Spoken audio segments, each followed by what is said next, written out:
मित्रांनो, आंदोलन म्हणजे लोकशाहीचा हक्क, पण नेपाळमध्ये हाच हक्क रक्ताने भिजला.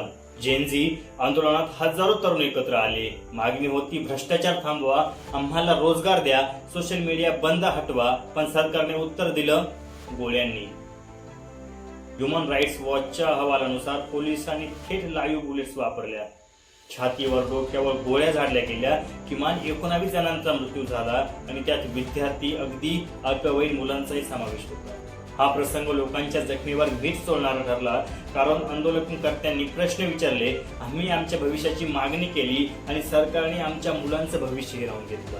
गोळीबारानंतर आंदोलन आणखी प्रचंड भडकलं, रस्ते रणांगण झाली, लोकशाहीत जनतेवर गोळ्या झाडल्या गेल्या. हा नेपाळच्या इतिहासातील काळा अध्याय ठरला. आजही तो प्रश्न घुमतोय, मुलांच्या छातीत लागलेली गोळी कोणाचा आवाज थांबवणारी होती?